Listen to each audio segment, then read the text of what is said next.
Welcome to proud Hindu தர்மா.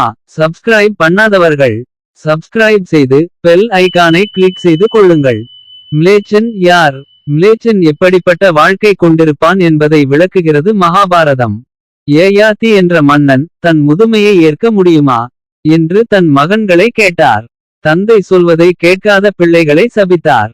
அப்போது தன் பிள்ளைகளில் ஒருவனான துர்வசுவை பார்த்து இவ்வாறு சபித்தார்.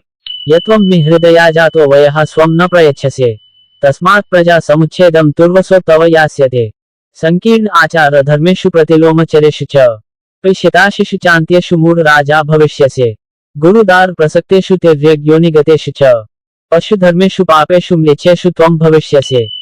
உனக்கு பிறக்கும் சந்ததிகள் ஆசார தர்மங்களில் விலகியும் வர்ண கலப்பில் ஏற்கப்படாத திருமணம் புரிந்து கொண்டும் மாமிசம் சாப்பிடுவதில் பெரும் ஆர்வம் கொண்டும் குருவின் மனைவியை கூட அடைய துணிபவனாகவும் திரியக் ஜாதியின் நடையுள்ளவர்களாக சாப்பிடுவதற்காக மிருகத்தை போல வாழ்பவர்களும் பாபத்தை செய்வதில் தயக்கம் இல்லாதவர்களுமான மிலேச்சர்களுக்கு நீ அரசனாக இருக்க கடவாய் என்று யயாதி தன் மகனான துர்வசுவை சபித்தார். இவ்வாறு ஆதி பர்வம் மகாபாரதம் சொல்கிறது. நன்றி. மீண்டும் இது போன்ற ஆதாரபூர்வமான ஸ்லோகங்களோடு அதன் அர்த்தத்தோடு நாம் சந்திக்கலாம்.